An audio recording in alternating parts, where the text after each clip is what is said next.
என்னை ஆட்கொண்டவரும் நான் சேவிக்கிறவருமான ஆண்டவரும் இரட்சகரும் மீட்பரும் ஆகிய இயேசு கிறிஸ்துவின் நாமம் மகிமைப்படுவதாக. நம்முடைய வாழ்க்கையில் சூழ்நிலைகள் மாறிக்கொண்டேதான் இருக்கும். ஒரே விதமான சூழ்நிலையில் நாம் கடந்து போவதில்லை. சூழ்நிலைகள் மாறிக்கொண்டுதான் இருக்கும். மாறாதவர் நம்முடைய ஆண்டவர் மாத்திரம்தான். மற்ற அத்தனை காரியங்களும் மாறிக்கொண்டேதான் இருக்கும். பாருங்கள், கர்த்தர் நமக்கு அநேக வாக்குத்தத்தங்களை கொடுத்திருக்கிறார். ஆனால் அந்த வாக்குத்தத்தங்களை நாம் சுதந்திரித்துக் கொள்வதற்காக நம்முடைய விசுவாச வாழ்க்கையில் கடந்து போய் கொண்டிருக்கிற சமயத்தில் பலவிதமான சூழ்நிலைகள் நம்மை சுற்றி மாறிக்கொண்டே இருக்கிறது.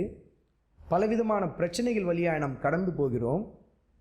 ஆனால் இதன் மத்தியில் நம்மிடத்தில் தேவன் எதிர்பார்க்கிற காரியம் எப்படிப்பட்டது, தேவன் நம்மிடத்தில் என்ன எதிர்பார்க்கிறார் என்பதை இந்த நாளில் நாம் தியானிக்க இருக்கிறோம்.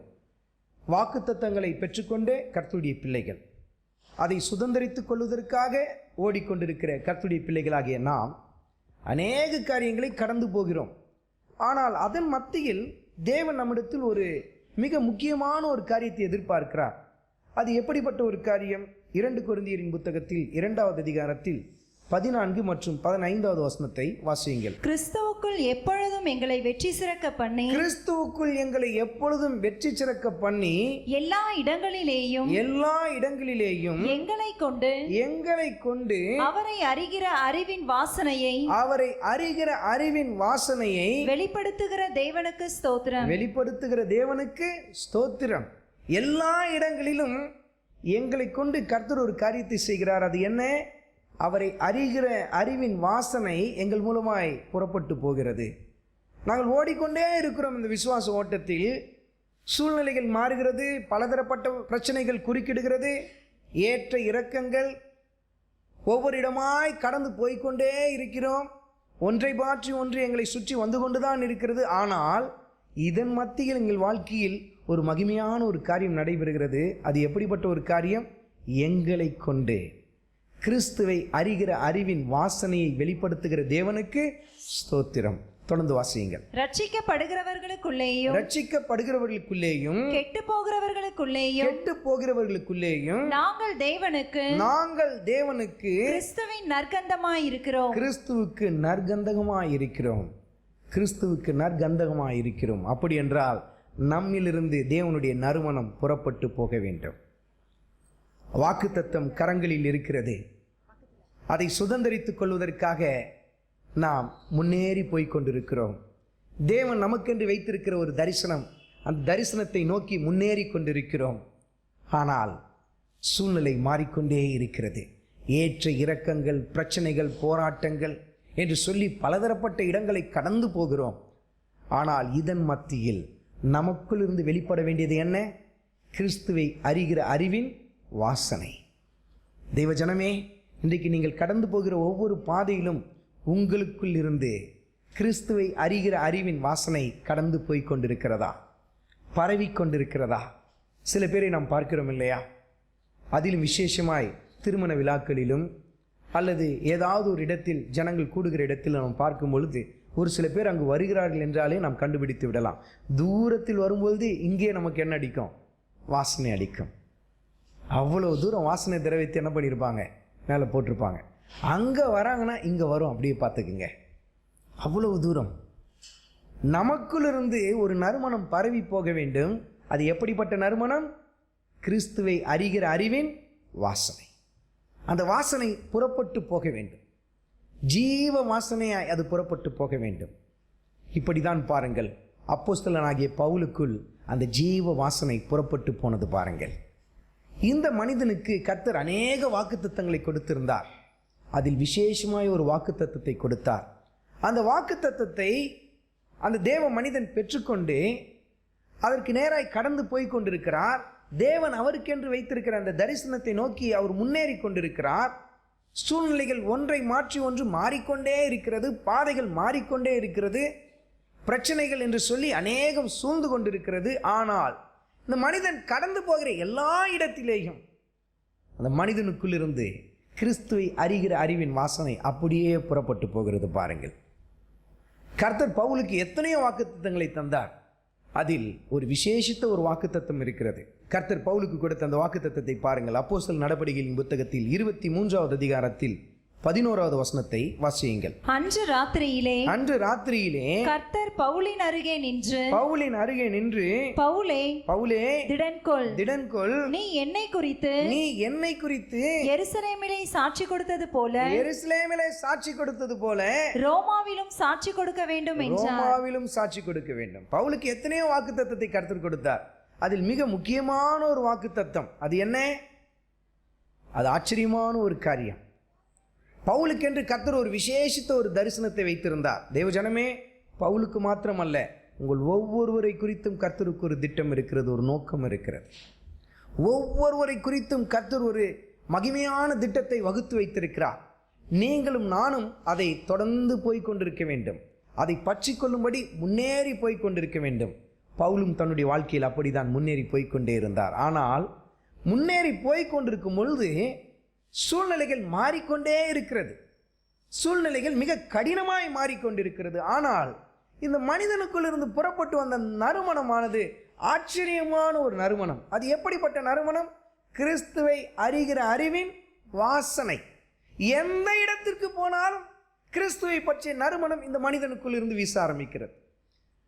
ஒருவேளை அந்த சூழ்நிலை மிக கடினமான ஒரு சூழ்நிலையாக இருக்கும். பவுலுக்கு மாத்திரம் மிக கடினமான ஒரு சூழ்நிலையாக இருக்கும். ஆனாலும் அவருக்குள் இருந்து கிறிஸ்துவின் நறுமணம். ஆண்டவர் கொடுத்த அந்த வார்த்தையை வாசியுங்கள். அப்போஸ்தலர் நடபடிகளின் புத்தகத்தில் 23வது அதிகாரத்தில் 11வது வசனத்தை வாசியுங்கள். அன்று ராத்திரியிலே கர்த்தர் பவுலின் அருகே நின்று பவுலே திடன்கொள், நீ என்னை குறித்து எருசலேமிலே சாட்சி கொடுத்தது போல ரோமாவிலும் சாட்சி கொடுக்க வேண்டும். கர்த்தர் ஒரு காரியத்தை சொல்கிறார். எருசலேமில் சாட்சி கொடுத்து விட்டாய், ஒரு பகுதி முடிந்து விட்டது, இன்னும் ஒரு பகுதி இருக்கிறது. அது என்ன? ரோமாவுக்கு நான் உன்னை கொண்டு போக போகிறேன். ரோமாவில் என்னை குறித்து சாட்சி கொடுக்க போகிறாய். இதுதான் கர்த்தர் பவுலுக்கு தந்த தரிசனம், ஒரு வாக்குத்தத்தம்.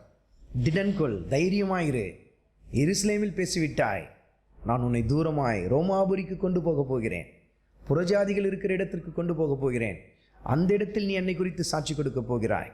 இந்த வாக்குத்தத்தத்தை இந்த மனிதன் பெற்றுக்கொள்ளுகிறார். ஆனால் இந்த வாக்குத்தத்தத்தை பெற்றுக்கொண்ட பொழுது பவுல் இருந்த ஒரு சூழ்நிலை ஒரு வித்தியாசமான ஒரு சூழ்நிலை. ஒரு விசாரணையை எதிர்நோக்கி காத்து நின்று கொண்டிருக்கிறார் பவுல். அந்த விசாரணை அப்படியே தொடர்ந்து போய்கொண்டே இருக்கிறது. விசாரணையிலிருந்து இவர் யாராய் மாறிவிடுகிறார்? விசாரணை கைதியாய் மாறிவிடுகிறார். நாட்கள் உருண்டு போய்கொண்டே இருக்கிறது. ஆனால் போக வேண்டிய இடம் எது? ரோமாபுரிக்கு போக வேண்டும். ஆனால் நடந்த காரியத்தை பாருங்கள்.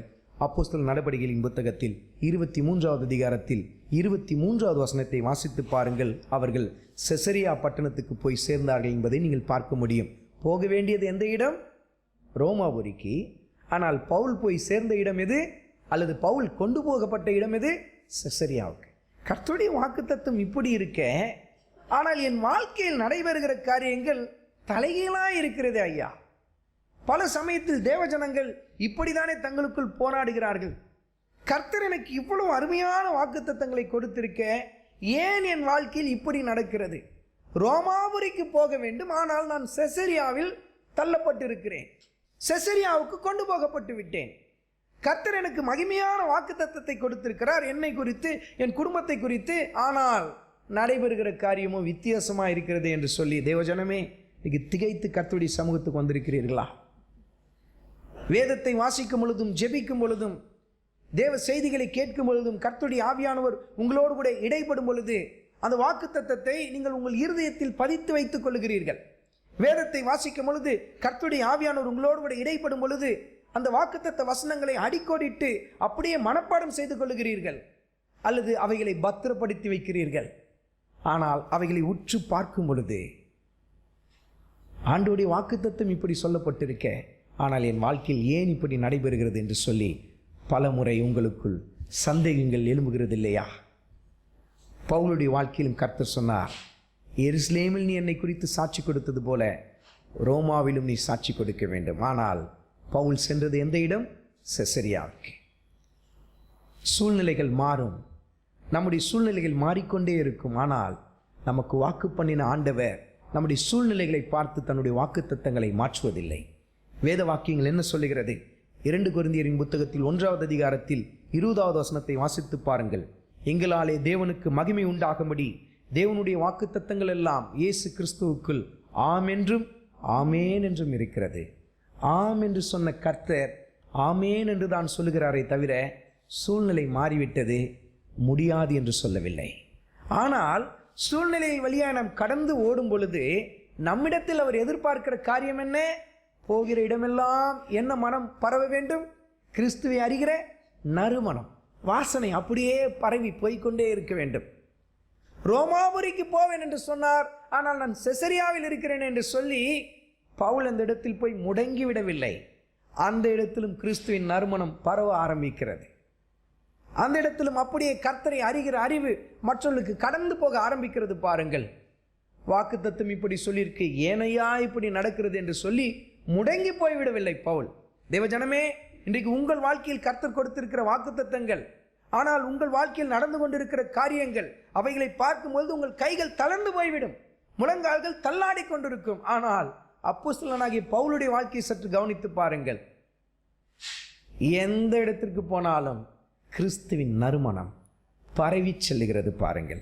அது மாத்திரமல்ல, பவுலுடைய வாழ்க்கையில் நடந்த அந்த காரியத்தை நீங்கள் கவனித்து பார்ப்பீர்கள் என்றால் இன்னும் கடினமாய் மாறுகிறது. பவுலுடைய வாழ்க்கையில் பிரச்சனைகள் கடினப்பட்டு போக ஆரம்பிக்கிறது, பிரச்சனைகள் கூட ஆரம்பிக்கிறது, அவருடைய பாதைகள் எல்லா பக்கமும் அடைபட ஆரம்பிக்கிறது. அப்போஸ்தலர் நடபடிகளின் புத்தகத்தில் 24வது அதிகாரத்தில் 27வது வசனத்தை நீங்கள் வாசித்து பாருங்கள். ரோமாவில் என்னை குறித்து நீ சாட்சி கொடுக்க போகிறாய் என்று சொல்லி கர்த்தர் வாக்குத்தத்தம் பண்ணியிருக்க, செசரியாவில் 2 வருடம் சிறையில் அடைக்கப்பட்டு காணப்படுகிறார் பவுல். அந்த வசனத்தை நீங்கள் வாசித்து பார்ப்பீர்கள் என்றால் உங்களுக்கு தெரியும், ஆண்டவர் எனக்கு இப்படி சொல்லியிருக்க, என் வாழ்க்கை இப்படி அடைக்கப்பட்டு இருக்கிறதே. கலங்கவில்லை, சிறை வாழ்க்கை நீடித்து கொண்டே இருக்கிறது. 2 வருடங்கள் செசரியாவில் சிறையில் அடைக்கப்பட்டு காணப்படுகிறார். விசாரணைக்காக மாத்திரம்தான், தண்டனை ஏதும் இன்னும் கிடைக்கவில்லை, விசாரணை முடியவில்லை. முடிந்தால்தான் அவர் குற்றமுள்ளவரா குற்றமற்றவரா என்று சொல்லி உலகம் நிர்ணயிக்கும். விசாரணை நடந்து கொண்டிருக்கிற சமயத்திலேயே 2 வருட சிறை வாழ்க்கை. தேசத்தின் அதிபதிகள் மாறுகிறார்கள். பேலிக்ஸ் போய் பெஸ்து வருகிறான், ஆனால் மாற்றம் ஏற்படவில்லை. பவுலுடைய வாழ்க்கை ஒரு சிறையிருப்பில் அடைக்கப்பட்டிருக்கிறது. ஆனால் கிறிஸ்துவின் நறுமணம் அப்படியே பரவி செல்கிறது பாருங்கள். தேவஜனமே, இன்றைக்கு உங்கள் வாழ்க்கையில் நீங்கள் கடினமான ஒரு பாதையின் வழியாய் கடந்து போய் கொண்டிருக்கலாம். கர்த்தர் எங்களுக்கு எவ்வளவு வாக்குத்தத்தத்தை கொடுத்திருக்கிறார். நாங்கள் விசுவாசிக்கிறோம், ஜெபிக்கிறோம், ஊக்கமாய் ஜெபிக்கிறோம். ஆனால் எங்கள் வாழ்க்கையில் ஏன் தொடர்ந்து இந்த பிரச்சனைகள், ஏன் பலதரப்பட்ட சூழ்நிலைகள், கடினமான சூழ்நிலைகளில் நாங்கள் கடந்து போய் கொண்டிருக்கிறோம் என்று சொல்லி நீங்கள் நினைக்கலாம். பவுலுக்கு கொடுத்த அந்த பிரதானமான அந்த வாக்குத்தத்தத்தை பாருங்கள். பவுலே, நீ என்னை குறித்து எருசலேமில் சாட்சி கொடுத்தது போல ரோமாவிலும் கொடுக்க போகிறாய் என்று சொல்லி கர்த்தர் திருஷ்டாந்தமாய் தன்னுடைய வார்த்தையை வெளிப்படுத்தி விட்டார். ஆனால் சூழ்நிலை தலைகீழாய் மாறிக்கொண்டிருக்கிறது. ஆனால் நாட்கள் உருண்டு போக போக வாக்குத்தத்தம் நிறைவேறுவதற்கான அறிகுறிகள் கொஞ்சம் கொஞ்சமாய் காணப்பட ஆரம்பிக்கிறது, கொஞ்சம் கொஞ்சமாய் காணப்பட ஆரம்பிக்கிறது. அதை நீங்கள் அப்போஸ்தலர் நடபடிகளின் புத்தகத்தில் 27வது அதிகாரத்தில் 1வது வசனத்தில் வாசிக்க முடியும். வாசியுங்கள். 27வது அதிகாரத்தில் 1வது வசனம். நாங்கள் இத்தாலியா தேசத்துக்கு கப்பல் ஏறி போகும்படி தீர்மானிக்கப்பட்ட போது, நாங்கள் இத்தாலியா தேசத்திற்கு கப்பல் ஏறி போகும்படி தீர்மானிக்கப்பட்ட போது என்று எழுதப்பட்டிருக்கிறது. இத்தாலியா தேசத்தின் தலைநகரம் தான் என்ன? ரோமாபுரி. இத்தாலியா தேசத்தின் தலைநகராய் இருந்ததுதான் ரோமாபுரி. அப்படி என்றால் பவுலை இப்பொழுது எங்கு கொண்டு போகிறார்கள்? ரோமாபுரிக்கு. வாக்குத்தத்தம் பிரகாசமாய் தெரிகிறது. கர்த்தர் சொன்னது போலவே என்னை ரோமாபுரிக்கு கொண்டு போகிறாரே என்று சொல்லி பவுலுக்குள் ஒரு மிகப்பெரிய ஒரு உற்சாகம், வாக்குத்தத்தம் அப்படியே நெருங்கி வருவது போல காணப்படுகிறது. ஆனால் ரோமாபுரிக்கு போவதற்கு முன்பாக இந்த மனிதன் 2 மிக முக்கியமான இடங்களை சந்தித்தார். 2 முக்கியமான நெருக்கங்கள் வழியாய் கடந்து போனார். வாக்குத்தத்தத்தை சுதந்திரிப்பதற்கு முன்பாக, தேவன் கொடுத்த அந்த தரிசனத்தை போய் அடைவதற்கு முன்பாக 2 மிக முக்கியமான தடைகள் ஏற்பட்டது பாருங்கள். ஆனால் அந்த தடைகளின் மத்தியில் அவருக்குள் இருந்து வெளிப்பட்ட கிறிஸ்துவின் நறுமணம் ஆச்சரியமானது பாருங்கள். தேவஜனமே, இன்றைக்கு கர்த்தர் உங்களுக்கென்று வைத்திருக்கிற தரிசனத்தை நோக்கி நீங்களும் நானும் ஓட வேண்டும். உங்களை குறித்து கர்த்தர் வைத்திருக்கிற திட்டத்தை நோக்கி நீங்கள் தீவிரமாய் செயல்பட வேண்டும். ஆனால் செயல்பட ஆரம்பிக்கும் பொழுது சில சமயம் நீங்கள் பார்ப்பீர்கள் என்றால் வாக்குத்தத்தம் நெருங்கி வருவது போல காணப்படும். ஆனால் திடீரென்று ஒரு மிகப்பெரிய ஒரு தடை, திடீரென்று ஒரு தடை அந்த இடத்தில் குறுக்கிட ஆரம்பிக்கும். அப்படிதான் பவுலுடைய வாழ்க்கையில் ஒரு மிகப்பெரிய 2 தடைகள் ஏற்பட்டது. அந்த முதல் தடையை பாருங்கள். அந்த 2 காரியங்களையும் நீங்கள் அப்போஸ்தலர் நடபடிகளின் புத்தகத்தில் 27வது அதிகாரத்திலும் 28வது அதிகாரத்திலும் தெளிவாய் நீங்கள் வாசிக்க முடியும். அந்த முதல் தடையை முதலில் நாம் பார்க்கலாம். 27வது அதிகாரத்தில் 20வது வசனத்தை வாசியுங்கள். அநேக நாளாய் சூரியனாவது நட்சத்திரங்களாவது காணப்படாமல் மிகுந்த பெருங்காற்று மழையும் அடித்து கொண்டிருந்தபடியினால் இனி தப்பி பிழைப்போம் என்னும் நம்பிக்கை முழுமையும் அற்று போயிற்று. இனி தப்பி பிழைப்போம் என்கிற நம்பிக்கை முழுமையும் அற்று போயிற்று. ரோமாபுரியை நோக்கி பயணம் தொடங்கிவிட்டது. ரோமாபுரியை நோக்கி கப்பல் பிரயாணத்தை துவங்கிவிட்டது. கைதியாய் கட்டப்பட்ட நிலையில் பவுல் தன்னுடைய பிரயாணத்தை, கடைசி பிரயாணத்தை செய்து கொண்டிருக்கிறார். தரிசனம் தெளிவாய் தெரிகிறது. கர்த்தர் சொன்னது பிரகாரமாகவே என்னை ரோமாவுக்கு கொண்டு போகிறார். ரோமாவில் கர்த்தருக்காக நான் சாட்சி சொல்ல போகிறேன். ஆனால் ரோமாவை நெருங்கும் முன்பாக, ரோமாபுரியை போய் அடைய முன்பாக ஒரு மிகப்பெரிய ஒரு தடை. அந்த தடை எப்படிப்பட்டது? இனி தப்பி பிழைப்போம் என்கிற நம்பிக்கை அவர்களுக்கு முற்றிலும் அற்று போய்விட்டது. இன்றைக்கும் தேவ ஜனமே, கர்த்தர் உங்களுக்கு வைத்திருக்கிற வாக்குத்தத்தங்களை நீங்கள் விசுவாசித்து அதை ஜெபித்து பற்றி கொள்ளலாம் என்று சொல்லி நினைக்கிற சமயத்தில் தானே எத்தனையோ பிரச்சனைகள், எத்தனையோ போராட்டங்கள். ஒவ்வொரு முறையும் வாக்குத்தத்தங்களை பார்க்கும் பொழுது ஒரு பெருமூச்சு உங்களுக்குள் ஏற்படும். தேவன் எங்களுக்கு இப்படி கொடுத்திருக்க, ஆனால் ஏன் எங்கள் வாழ்க்கையில் இப்படி நடைபெற்று கொண்டிருக்கிறது? கர்த்தர் என்னோடு கூட இடைப்பட்ட வார்த்தைகள் எவ்வளவு ஆச்சரியமான வார்த்தைகள். தேவ செய்திகளை கேட்கும் பொழுது கர்த்தருடைய ஆவியானவர் என்னோடு கூட தனிப்பட்ட முறையில் இடைப்பட்டாரே. ஆனால் தப்பி பிழைப்போம் என்கிற நம்பிக்கை கூட இல்லாத அளவுக்கு நம்பிக்கையற்ற சூழ்நிலையில் நான் ஓடிக்கொண்டிருக்கிறேன் என்று சொல்லி இன்றைக்கு தேவ சமூகத்துக்கு நீங்கள் வந்திருக்கலாம். பவுலுடைய வாழ்க்கையிலும் அப்படிதான் நடந்தது. மீண்டும் அந்த வசனத்தை வாசியுங்கள். அநேக நாளாய் சூரியனாவது நட்சத்திரங்களாவது காணப்படாமல் மிகுந்த பெருங்காற்று மழையும் அடித்து கொண்டிருந்தபடியினால் இனி தப்பி பிழைப்போம் என்னும் நம்பிக்கை முழுமையும் அற்று போயிற்று. முழுமையும் அற்று போயிற்று. இனி ரோமாபுரிக்கு போய் சேருவோம் என்ற நம்பிக்கையே இல்லை. ஒட்டுமொத்தமாய் அந்த கப்பலில் இருக்கிற அத்தனை பேருக்கும் மரண பயம் பிடித்து கொண்டது. பாருங்கள், இப்படி நீங்கள் வாக்குத்தத்தத்தை பெற்றுக்கொண்டு ஆனால் சூழ்நிலைகள் வித்தியாசமாய் மாறும் பொழுது கர்த்தர் என்ன செய்ய ஆரம்பிக்கிறார்? இன்றைக்கு உங்கள் வாழ்க்கையில் கர்த்தர் ஒரு வாக்குத்தத்தத்தை கொடுத்திருக்கிறார். அதை நீங்கள் ஆவலோடு கூட எதிர்பார்த்து காத்து நின்று கொண்டிருக்கிறீர்கள். ஆனால் தப்பி பிழைப்போம் என்கிற நம்பிக்கை அற்று போகத்தக்கதான ஒரு கடினமான சூழ்நிலை உங்களை சுற்றி வட்டமிட ஆரம்பிக்கும் பொழுது கர்த்தர் என்ன செய்ய துவங்குகிறார் தெரியுமா? அந்த வாக்குத்தத்தத்தை உங்களுக்கு நினைவுக்கு கொண்டு வர ஆரம்பிப்பார். மீண்டும் தன்னுடைய வாக்குத்தத்தத்தை உங்களுக்கு நினைவுபடுத்த விரும்புவார். அப்படிதான் பவுலுக்கு செய்தார். பாருங்கள், வாசியுங்கள். அப்போஸ்தலர் நடபடிகளின் புத்தகத்தில் 27வது அதிகாரத்தில் 23வது வசனத்தை வாசியுங்கள்.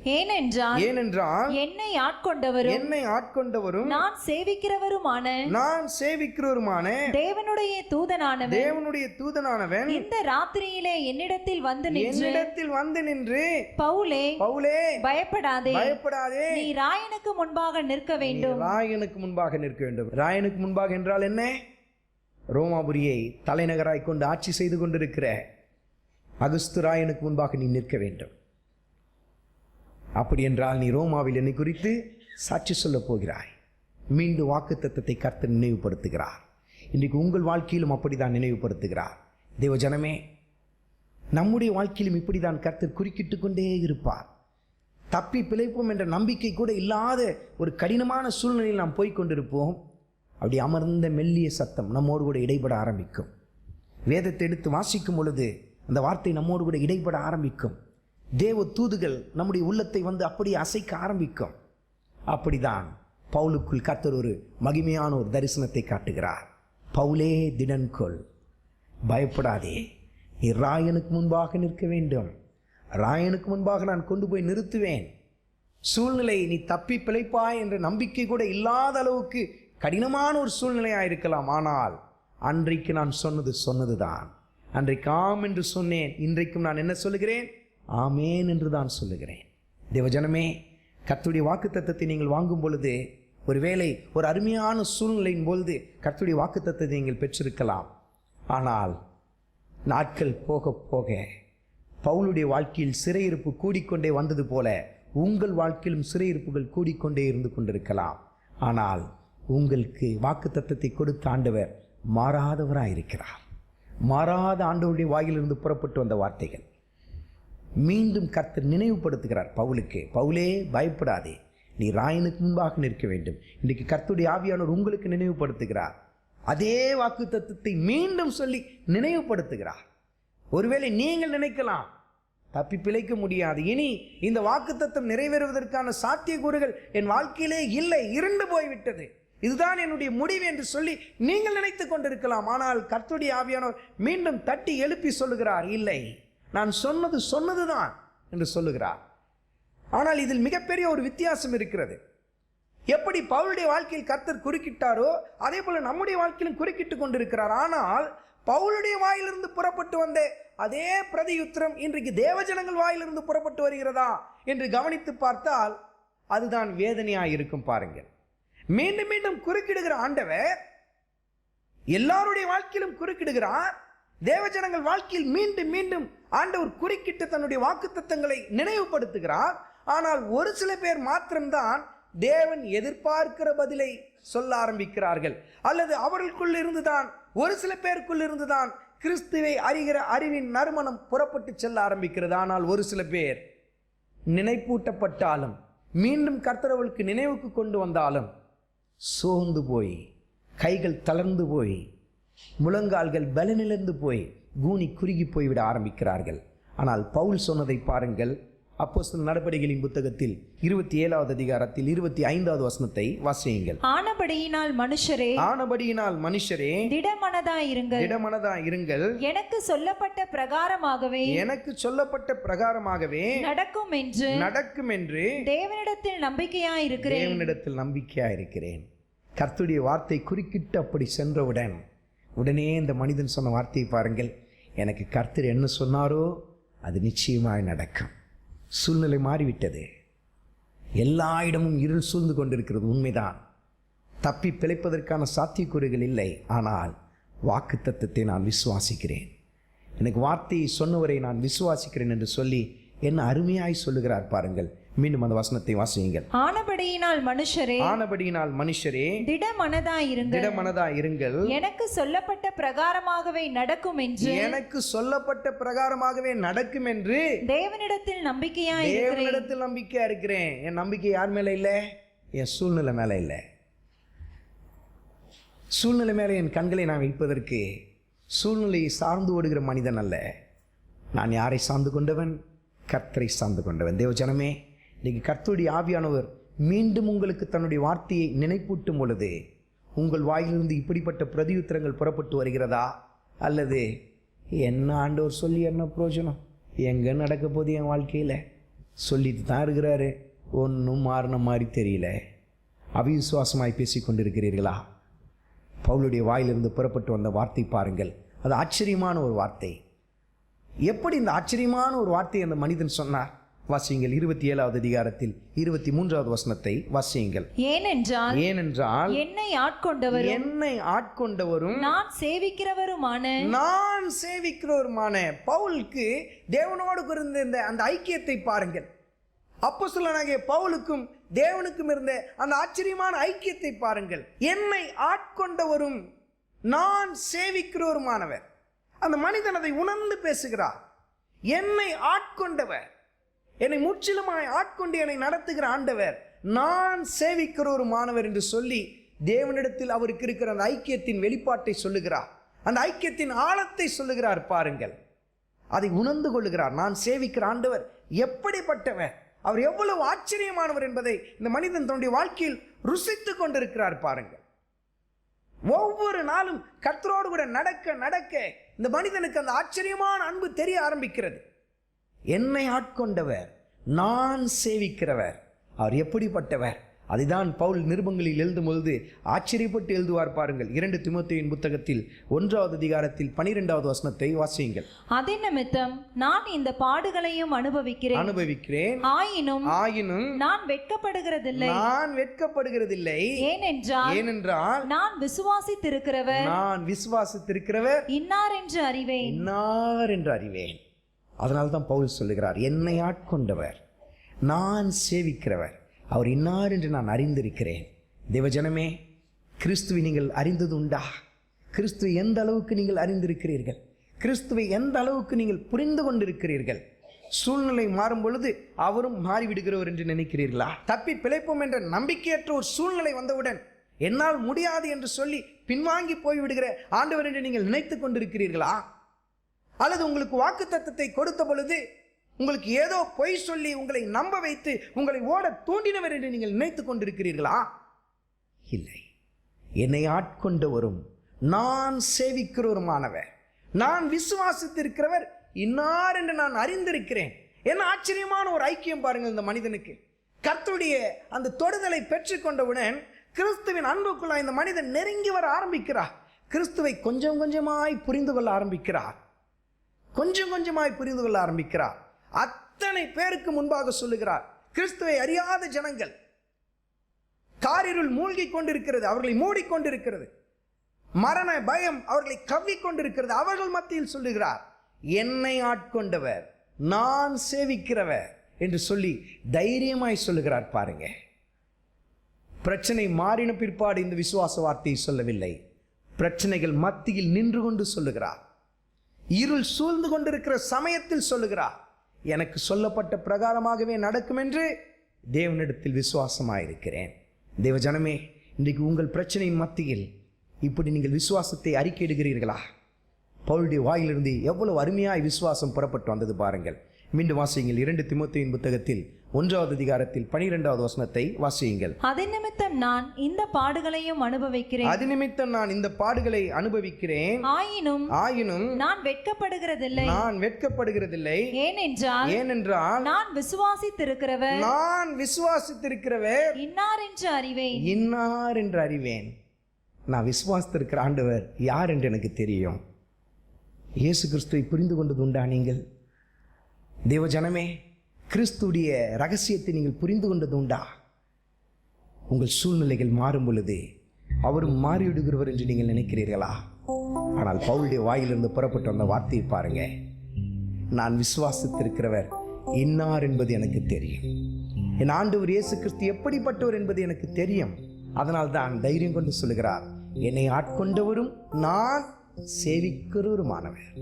ஆங்கில வேதாகமத்தில் நீங்கள் அதை வாசித்து பார்ப்பீர்கள் என்றால், என்னை முற்றிலுமாய் ஆட்கொண்டு நடத்துகிறவர், என்னை முழு முதலாய் அப்படியே வைத்து என்னை ஆளுகை செய்து கொண்டிருக்கிற ஆண்டவர் என்று சொல்லி அதில் அருமையாயிருக்கும். பாருங்கள், நம்மை ஆட்கொண்ட ஆண்டவர், அவரை நீங்கள் புரிந்து கொண்டது உண்டா? சூழ்நிலைகள் கடினமாயிருக்கிறது, ஆனால் அதன் மத்தியில் கர்த்தர் எனக்கு என்ன சொன்னாரோ அதிலிருந்து அவர் மாறுவது இல்லை. சூழ்நிலை மாறின பின்பாக ரோமாபுரிக்கு வந்தவுடன் பவுல் இந்த வார்த்தையை சொல்லவில்லை. கடினமான சூழ்நிலை வழியாய் கடந்து போய் கொண்டிருக்கிற சமயத்தில், இன்னும் பிரச்சனை கூடிக்கொண்டே இருக்கிற சமயத்தில், கட்டப்பட்ட நிலையில் இருக்கிறார் அந்த மனிதன். கைதியாய் நின்று கொண்டிருக்கிறார், நூற்றுக்கு அதிபதி நின்று கொண்டிருக்கிறார், திரள் கூட்டம் நின்று கொண்டிருக்கிறது, மரண பயத்தில் அவர்கள் நின்று கொண்டிருக்கிறார்கள். ஆனால் இந்த மனிதன் நம்பிக்கையற்ற ஒரு மனிதன். ஒருவேளை அந்த படகு உடைந்து போகும் என்றால், அந்த கப்பல் உடைந்து போகும் என்றால், ஒருவேளை மற்றவர்கள் கூட தப்பி பிழைப்பதற்கு ஏதாவது ஒரு ஏது உண்டாயிருக்கும். ஆனால் கட்டப்பட்ட இந்த மனிதனால் எப்படி தப்பி பிழைக்க முடியும்? ஆனால் கட்டப்பட்ட மனிதன் சொல்லுகிறார், என்னை ஆட்கொண்டவர், நான் சேவிக்கிறவர், அவர் எனக்கு சொன்ன பிரகாரமாகவே நடக்கும் என்று அவரிடத்தில் நான் விசுவாசமாயிருக்கிறேன். இன்னைக்கு தேவஜனமே, இன்னைக்கு உங்களுக்குள் அந்த நம்பிக்கை இருக்கிறதா? அந்த விசுவாசம் இருக்கிறதா? என்னை ஆட்கொண்ட இயேசு உம்மை யார் என்று நான் அறிவேன். என்னை ஆட்கொண்ட இயேசு உம்மை யார் என்று நான் அறிவேன். உண்மை உள்ளவரே, என்றும் நன்மைகள் செய்பவரே, என்றும் நன்மைகள் செய்பவரே,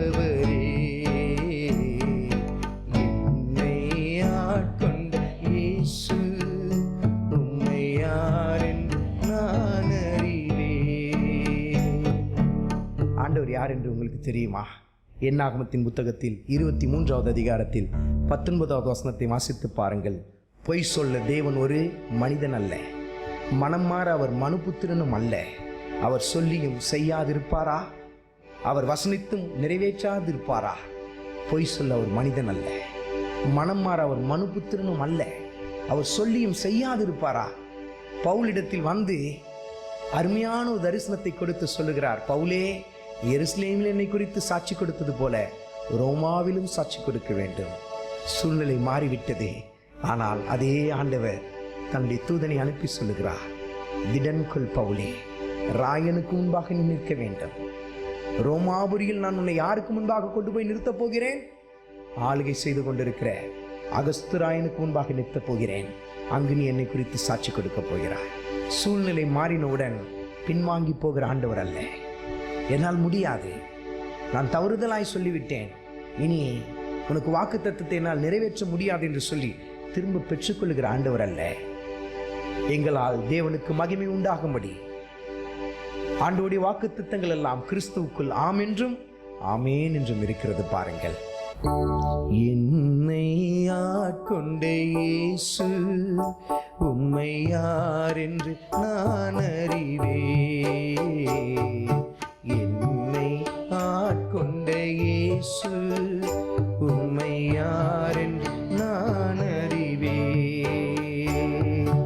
உம்மை உள்ளவரே, என்றும் நன்மைகள் செய்பவரே, என்றும் நன்மை செய்பவரே.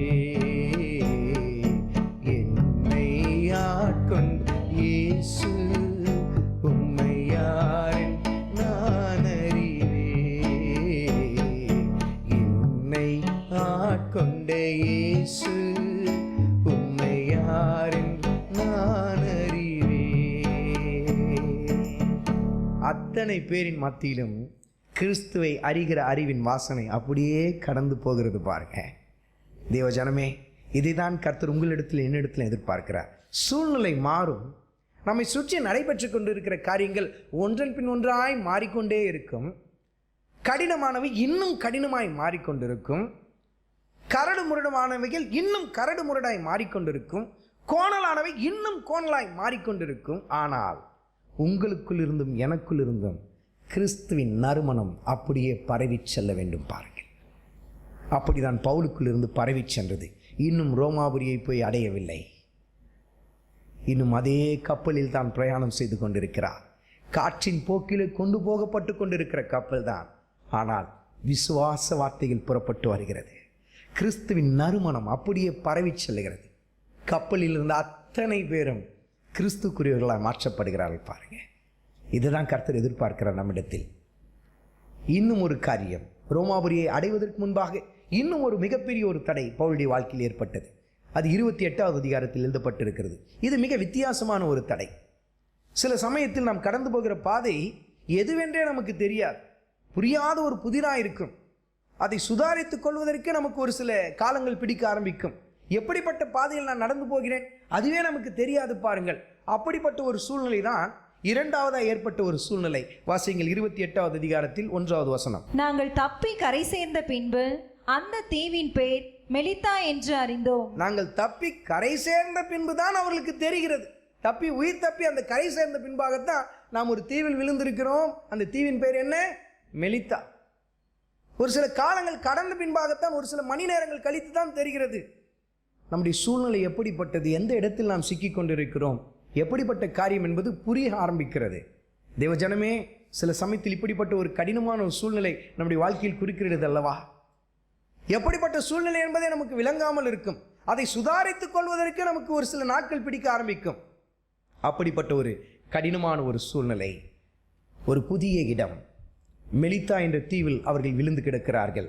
ஆனால் அந்த இடத்தில் ஒரு மிகப்பெரிய ஒரு காரியம் நடைபெறுகிறது. அந்த இடத்தில் ஒரு மிகப்பெரிய ஒரு தடை குறுக்கிட்டு நிற்கிறது. அது எப்படிப்பட்ட ஒரு காரியம்? வாசியுங்கள் 28வது அதிகாரத்தில் 3வது வசனத்தை வாசியுங்கள். பவுல் சில விறகுகளை வாரி அந்த நெருப்பின் மேல் போடுகையில் ஒரு விரியன் பாம்பு அனலுரைத்து புறப்பட்டு அவனுடைய கையை கவ்விக்கொண்டது. அடுத்து ஒரு பிரச்சனையை பாருங்கள். வாக்குத்தத்தம் கரங்களில் இருக்கிறது. உன்னதமான வாக்குத்தத்தத்தை பெற்ற அருமையான கர்த்தருடைய ஊழியக்காரன். ஆனால் கரங்களில் கவ்விக்கொண்டு நிற்கிறது என்ன? விரியன் பாம்பு. ஒரு விரியன் பாம்பு நின்று கொண்டிருக்கிறது, கரங்களை கவ்விக்கொண்டு நின்று கொண்டிருக்கிறது.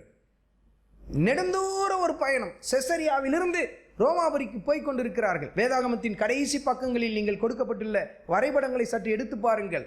செசரியாவிலிருந்து ரோமாபுரிக்கு என்று சொல்லும்பொழுது மத்திய தரைக்கடல் வழியாய் ஒரு நெடுந்தூர பயணம். அதில் 2 பங்கு தூரத்தை அவர்கள் கடந்து விட்டார்கள். அந்த இடம்தான் மெலித்தா என்கிற தீவு. இன்னும் கொஞ்ச தூரம் கடந்து போக வேண்டும், அது ரோமாபுரி. வாக்குத்தத்தத்துக்கு நெருங்கி வந்து விட்டார், தேவ தரிசனத்துக்கு நெருங்கி வந்து விட்டார். ஆனால் கையில் ஒரு விரியன் கவ்விக்கொண்டு நின்று கொண்டிருக்கிறது. இன்றைக்கும் பல சமயத்தில் இப்படித்தான் தேவ ஜனங்களுக்குள்ளும் ஒரு போராட்டம். தேவ ஜனமே, கர்த்தருடைய வாக்குத்தத்தம் நிறைவேறி கொண்டிருக்கிற இந்த சமயத்தில், நான் ரோமாபுரியை நெருங்கி வந்து கொண்டிருக்கிற சமயத்தில் என் உயிர் போய்விடுமோ என்று சொல்லுகிற ஒரு அச்சம், அப்படிப்பட்ட ஒரு காரியம் நடந்தது பாருங்கள். இன்றைக்கு உங்கள் வாழ்க்கையில் அப்படி நடைபெற்று கொண்டிருக்கிறதா? மெலித்தா தீவோடு கூட என் வாழ்க்கை முடிந்தது என்று சொல்லி பவுல் நினைக்கவில்லை. பல சமயத்தில் கர்த்தருடைய ஜனங்கள் சூழ்நிலையை பார்த்து, இதோடு கூட எனக்கு முடிந்தது, இதுதான் என் கடைசி காரியம், இதோடு கூட என் வாழ்க்கை முற்று பெற்று விட்டது என்று சொல்லி தேவ ஜனங்கள் தங்கள் வாழ்க்கையை அவர்களே தீர்மானித்து விடுகிறார்கள். ஆனால் பவுலுடைய வாழ்க்கையை சற்று கவனித்து பாருங்கள். ஒரு விரியன் தொங்கிக் கொண்டிருக்கிறது, கையை கவ்விக்கொண்டு அப்படியே நின்று கொண்டிருக்கிறது. உடனே சுற்றி இருந்த ஜனங்கள் என்ன சொன்னார்களாம்? வாசியுங்கள். விசப்பூச்சி அவன் கையிலே தொங்குகிறதை அந்நியராகிய அந்த தீவார் கண்டபோது இந்த மனுஷன் கொலைபாதகன், இதற்கு சந்தேகம் இல்லை சொல்லுகிறார்களாம். அவங்க என்ன சொல்றாங்க பாருங்க, இந்த மனுஷன் யாரு? கொலைபாதகன் ஐயா இவன். தேவஜனமே, இன்றைக்கு உங்களுக்குள் கர்த்தர் கொடுத்திருக்கிற வார்த்தை உலகத்துக்கு தெரியாது. உங்களை குறித்து கர்த்தர் எழுதி வைத்திருக்கிற திட்டங்கள், ஆச்சரியமான திட்டங்கள், உங்களுக்குள் கொடுக்கப்பட்டிருக்கிற கர்த்தருடைய வார்த்தை உலகத்துக்கு தெரியாது. அதுக்கு தெரிந்ததெல்லாம் எதுதான்? விஷப்பூச்சி தான் தெரியும் கண்ணுக்கு. அதனால சொல்ல, நீ கொலைபாதகன் கை காட்டும். ஆனால் உங்களுக்குள் மறைந்திருக்கிற மகிமையின் ஆவியானவரை குறித்து அவர்களுக்கு தெரியாது.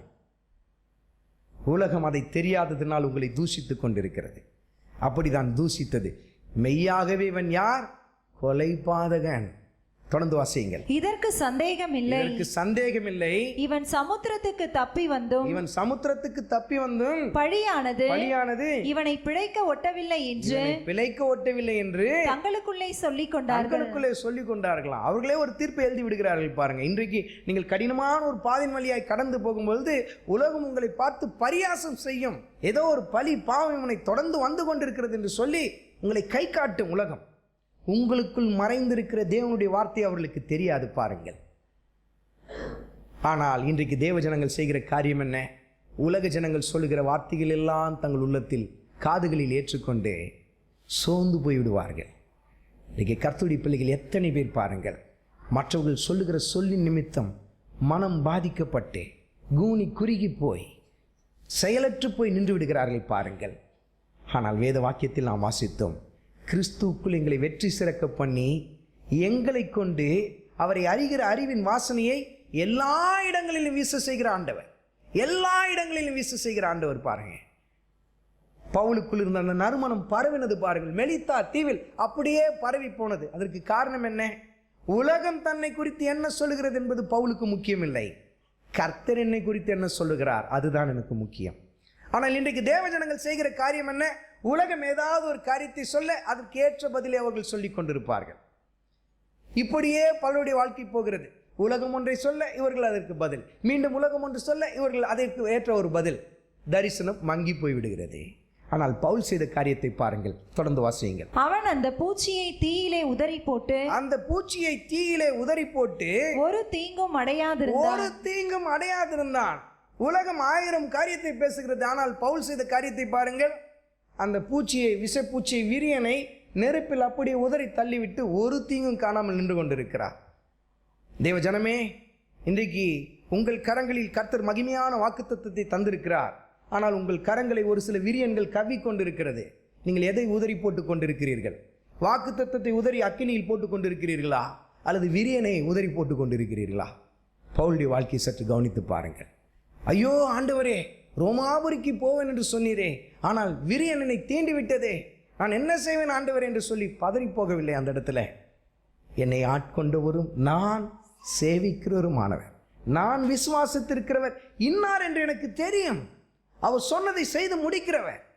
ரோமாபுரிக்கு நீ போக வேண்டும், என்னை குறித்து சாட்சி கொடுக்க வேண்டும் என்று சொன்னால் மெலித்தா தீவில் என்னுடைய ஜீவன் போவது இல்லை. இது நிச்சயித்து கொண்ட பவுல் அதனால் உதறி போடுகிறார்.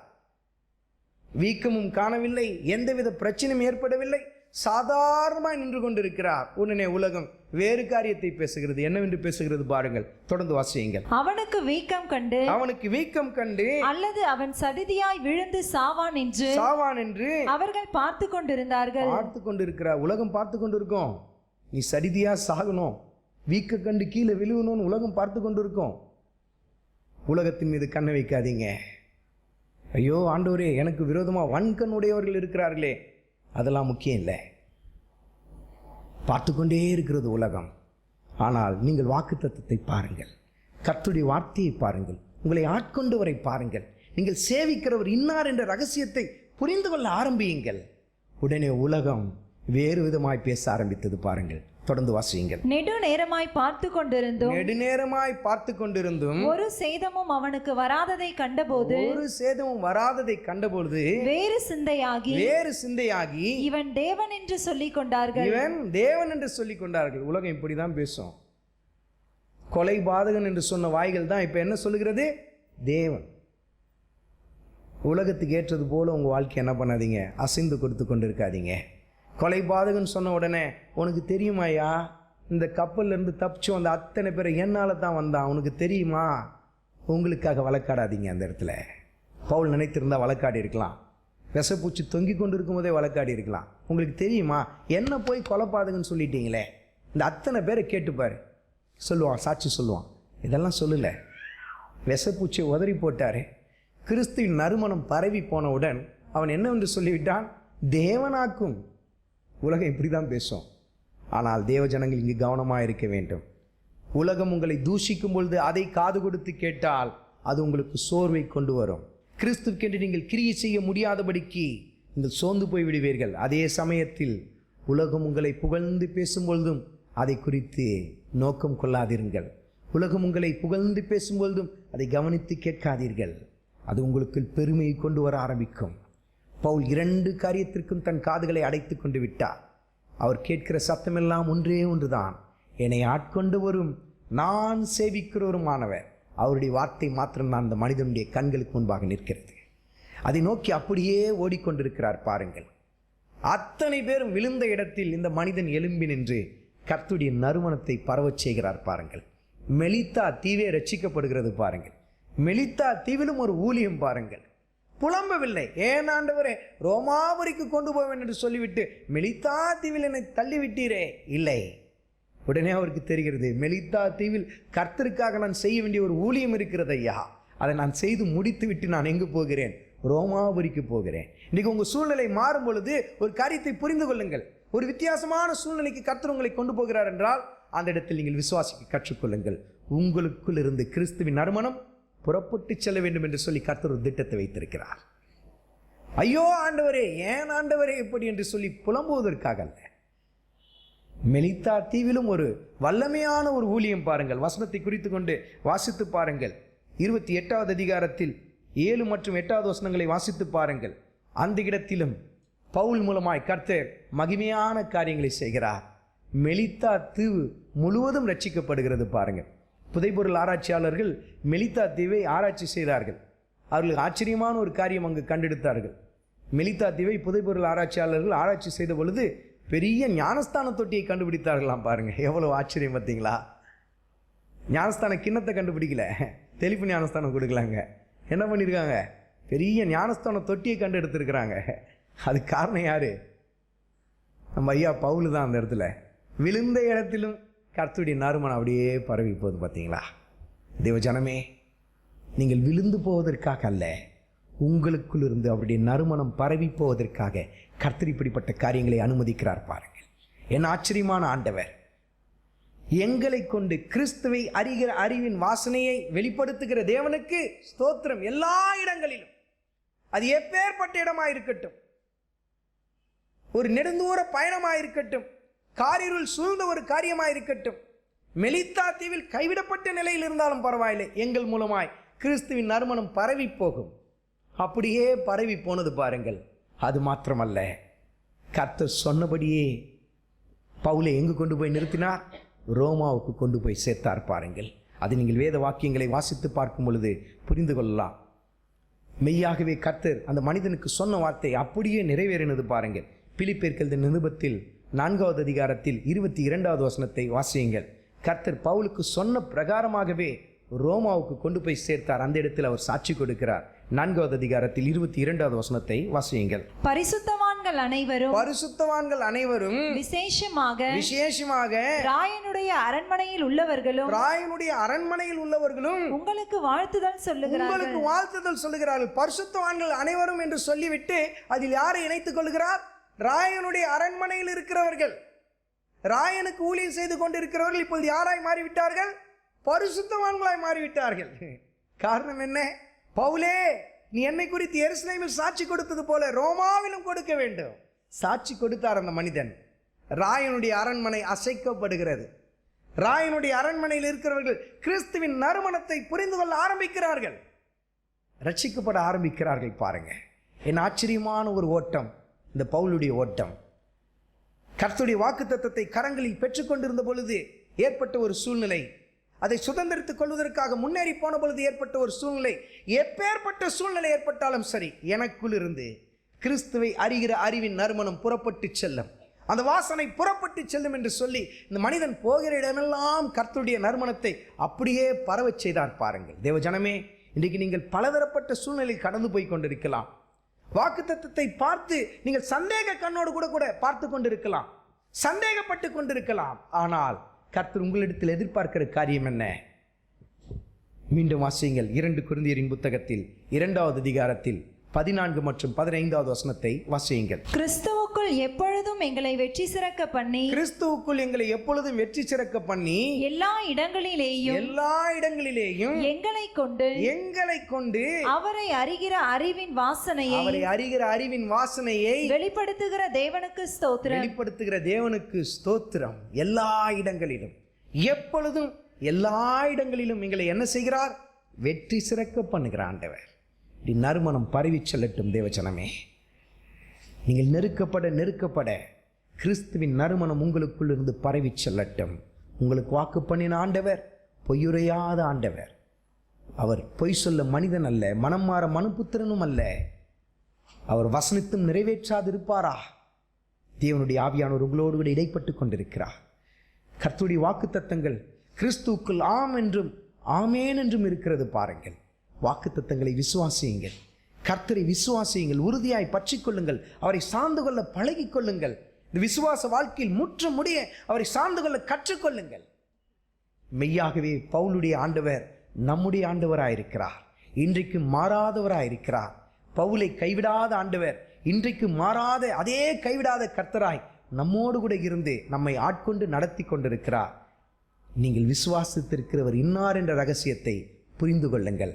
கர்த்தர் அதற்கு உங்களுக்கு பிரகாசமுள்ள மனக்கண்களை கொடுக்க வேண்டும். அதற்காகத்தான் நிருபங்களில் எழுதும் பொழுது பிரகாசமுள்ள மனக்கண்களை சபைக்கு தர வேண்டும் என்று சொல்லி மனிதன் முழங்கால் படியிட்டு தேவனை நோக்கி ஜெபிக்க ஆரம்பிக்கிறார். தேவஜனமே, பிரகாசமுள்ள மனக்கண்களை பெற்றுக்கொள்ளுங்கள். நீங்கள் சேவிக்கிற ஆண்டவர் யார் என்ற ரகசியத்தை புரிந்து கொள்ளுங்கள். உங்களுக்குள் இருந்து அவர் எதிர்பார்க்கிற அவருடைய நறுமணம் உங்களுக்குள் இருந்து அது பரவி உலகமெங்கும் போக வேண்டும் என்று சொல்லி கர்த்தர் விரும்புகிறார். உங்களுக்குள் இருந்து அந்த கிறிஸ்துவின் வாசனை, அவரை அறிகிற அறிவின் வாசனை எல்லா இடங்களிலும் பரவி செல்ல வேண்டும் என்று சொல்லி ஒவ்வொரு இடமாய் கொண்டு போகிறார். பாருங்கள், சூழ்நிலை ஒவ்வொன்றையும் மாற்றிக்கொண்டே இருக்கிறார். பாருங்கள், சூழ்நிலைகளை கண்டு கலங்காதீர்கள். இந்த சூழ்நிலையிலும் கிறிஸ்துவின் நறுமணம் என்னுள் இருந்து புறப்பட்டு செல்லும் என்று சொல்லி தீர்மானமிடுங்கள். நாம் எழுந்து நின்று கர்த்தருடைய சமூகத்திலே